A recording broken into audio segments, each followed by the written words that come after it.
Today we're going to be troubleshooting loops. What is a perfect loop? And if it's not perfect, how do I fix it? Hello, welcome back. My name's Carol. Loops are a basic of jewellery making, and they are one thing that people struggle with. I know when I started, I struggled heaps with getting loops right. So today we're going to be talking about how to make a loop and make it perfect every time. But to be honest, it will never be perfect every single time. So for those times when it's not perfect, how do we fix it? Let's get started. In front of me, I have 5 different loops, and only one of them is perfect. I've got some other loops here that aren't quite so perfect. So this one isn't centered, and neither is this one. And these two fall into the category of being weird shapes. This one here is a perfect loop. What makes it so perfect? Well, it's centered perfectly on the wire. It is perfectly round and it's the correct size. Now, obviously, loops will be different sizes depending on the application, but for my particular purposes, this is the correct size. So we're going to talk about how to make a perfect loop, and we're also going to talk about how to fix some of these things should that happen. Now, to make loops, you will need some tools. Firstly, you'll need a pair of flush cutters. You'll also need some chain nose pliers, and you'll need some round nose pliers. So why do your loops need to be perfect? If your loop isn't round, it won't look neat and tidy. If it's not centered, your piece won't hang correctly. If your loops are different sizes, it can affect the way that your jewellery hangs, and it can also affect the length of your jewellery. For example, if I made a pair of earrings and my loops weren't the same size, one earring could hang lower than the other. So it is actually quite important to get them right. Before we get started, make sure you watch to the end of the video where I will discuss how to fix things should they go wrong. So here's my tips for making the perfect loop. Tip 1 is mark your pliers. Now, if you're making a lot of loops, it's a really good idea to pop a little mark on the round part of your pliers so that your loops will always be the same size. And you can do this just by taking a marker and deciding where you want your loops, holding the pliers together and popping a line across, just like that. Now you can see my pliers have a mark on them.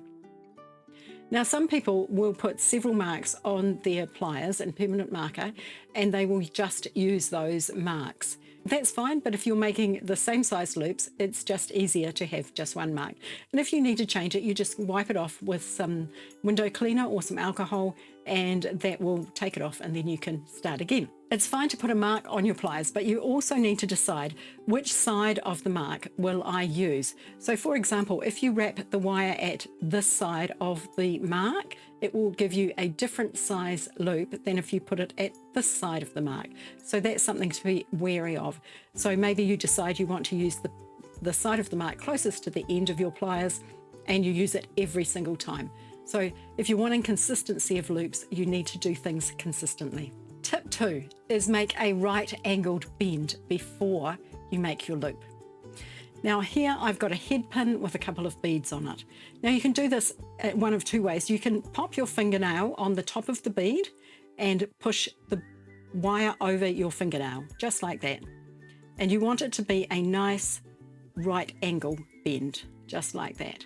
Or you could do it with your pliers. So I've got another one here with some beads on. I'm going to take my chain nose pliers and just holding the wire at the top of the bead with the tip of the pliers, just make a bend.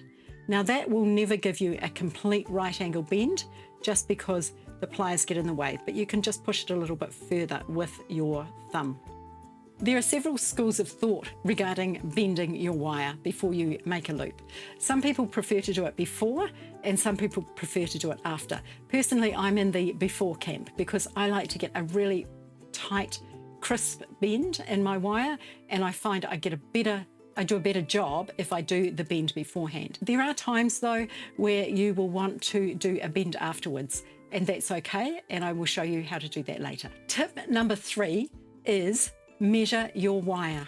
If you want a consistent loop, you need to have a consistent length of wire. Now, there's several ways you can do this. You can take a ruler, and I have here a ruler with centimetres on it, and I'm going to just lay my wire down here. I'll use this one because this one's a little bit worn off, and I will lay my wire down next to my ruler, and I'll take my flush cutters and I will cut my wire at, usually it's 1 centimetre. So just like that, you can pick it up in your flush cutters like that and make your cut. There are other ways to measure your wire. I have seen someone use a bead. So I've got my wire there bent and I put a little 6mm bead on here. And I take my cutters and I cut at that, right at the hard up against the bead, holding both ends. And then when you take your bead off, you have your wire cut to a specific length. Now the problem with this is that if the bend in the wire isn't exactly the same each time, you will get a different size cut. Say for example, I take another piece, and this one I have my wire bent right down there. So it's a nice right angle. I pop on my bead and I cut. And what I'm going to do is actually show you the pieces I cut off. So you can see that when the pieces are together at one end, one piece is considerably longer than the other. So that's not a method that I recommend you use. It's much, much easier just to measure every single time. Now I've made myself a little measuring tool here. Now all this is a piece of plastic which I have cut 1 centimetre corner off. So I've cut a square which is 1 centimetre that way and 1 centimetre that way. So if I take my ruler, you'll see that it measures 1 centimetre there and 1 centimetre there. I just find that if I tuck it into the corner there and hold it just like that, then I can make my cut. So that's another way, another tool that you can use. If you want to find out exactly how much wire you've used to make a loop, here's what you do. So here's my loop, and I am going to take my marker and I'm going to make a mark where the wire, or the tail of the wire, comes up and touches the stem, or the tip touches the tail. Let's call this bit the tip and this bit can be the tail. And I'm going to make a mark there. And then I can take my round nose pliers and I can undo my loop.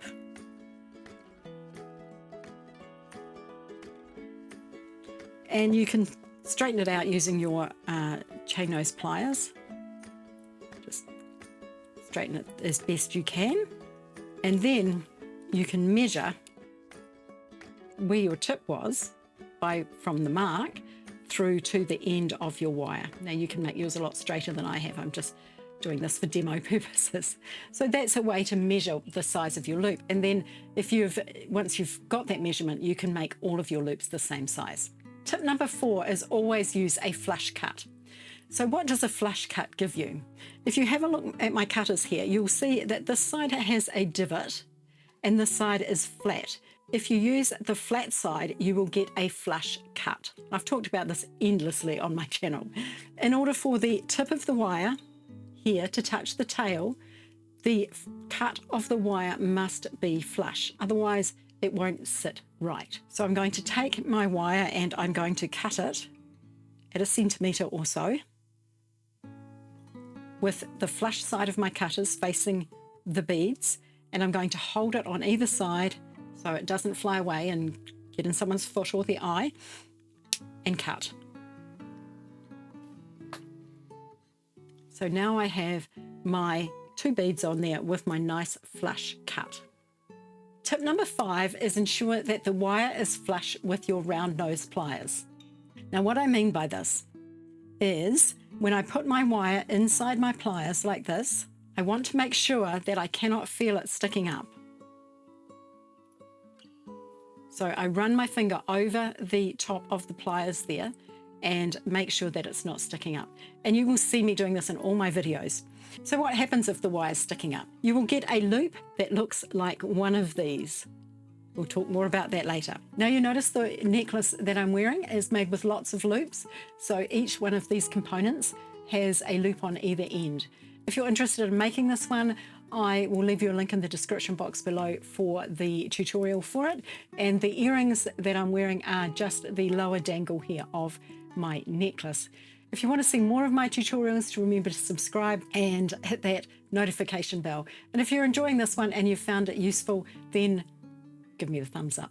Tip number 6 is turn your hand as many times as you need to. Basically, you want to turn your wrist as far as you can go and then release and turn some more. So let me show you. I've got my wire inside the jaws of my pliers and it's on the left-hand side or closest to the tip of my mark, and I'm holding it so that I cannot feel the wire sticking up. Now I'm going to tuck my thumb onto the top of the bead there, putting my thumbnail right in close to that bend, and I'm going to push down on my nail as I turn my wrist. Now, some people just release, some people take their pliers out and reposition them. It's entirely up to you whether you do that. And then turn some more. And you can see here that my loop, hopefully you can see that, it isn't quite closed. So I can release again and turn a little bit more. Basically, you want to turn until the tip of the wire touches the tail, like that. So just release and turn until you get it right. And if you're using memory wire, for example, I always have to do it 5 or 6 times because the memory wire is quite tough and my wrists aren't that strong. So don't feel that you've failed if you're readjusting more than once. So those are my 6 tips. Now let's have a look at troubleshooting some loops that have gone wrong.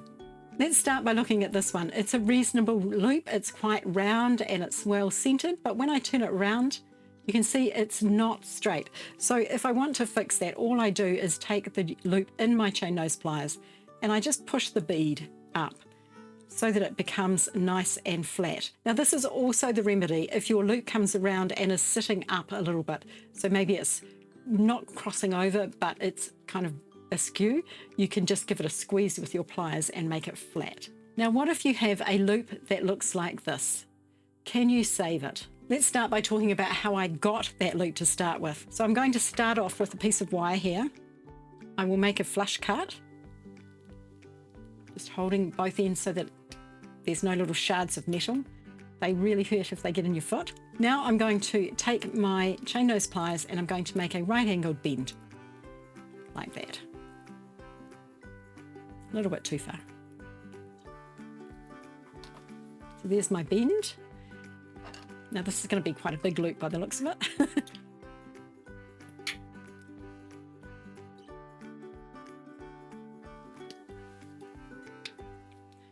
So there's my bend. Now I'm going to take my round nose pliers and I'm going to put it in the pliers, but you can see there it's sticking up a little bit. So if I tuck my thumbnail in there, push down and around, and then readjust. So see what happened? Now how do I fix that? Well, you put your round nose pliers back in and you pull back a bit, and then you take your pliers to the tip, and what you're going to do is make sure they're not, you kind of want to make sure that it's not sticking up again, and you kind of pull up and around. So I'm kind of pulling up towards me and around.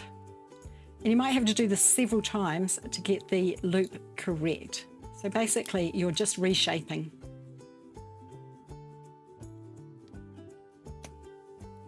And it's not a perfect loop, but it's a lot better than it was before. So you can do that. So that is how to remedy a teardrop loop.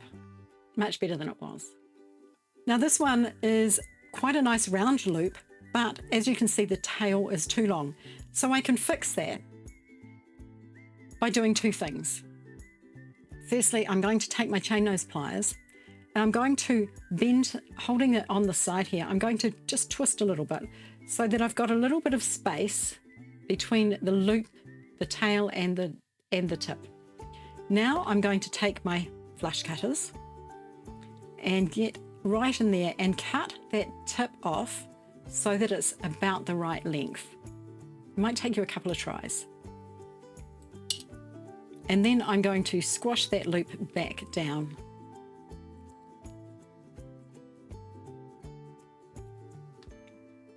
So there you go, that's what I've got now. So that's a pretty good loop. I'm quite happy with that one. Now the last thing I'm going to talk about is when your loop isn't centered. Now obviously this one is extreme. This is a P loop and I probably wouldn't do this very often. But if I do, what I'm going to do, and I want it centered, what I'm going to do is hold the loop in my pliers right at the bottom of the loop there. So just really, really close to the bottom. Then I'm going to take my tail and holding my hand really tight, squeezing my pliers really tight, is I want to make a bend in that wire. And I'm going to do that by pushing my fingernail in there and bending. Now you want to put your fingernail in there so that it stops the wire just opening the loop up. And sometimes you do get your loop opened a little bit, but we can fix that just by taking our round nose pliers and twisting. Doing the same thing, putting my fingernail in that place where it meets and bending back. And that's not bad, a lot better than it was. Now sometimes you will get a loop that looks like this. And so what's happened here is I've made my bend and I've got way too much wire. I cut the wire too long for the size loop.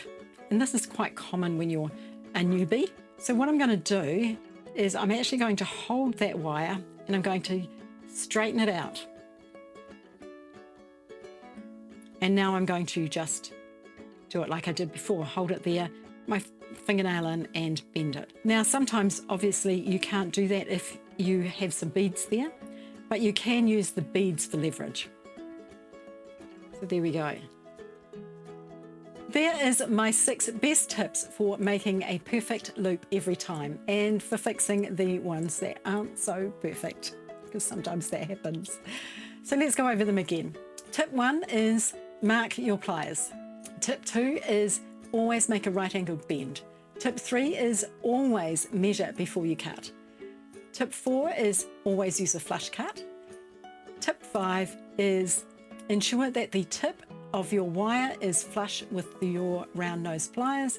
And tip 6 is move your hand as many times as you need to. I hope that you found this video useful on your loop making journey. And if you did find it useful, it would be really wonderful if you can give me that thumbs up. Thank you so much for watching today. Remember to check us out on Facebook and Instagram as well, and I will see you again soon.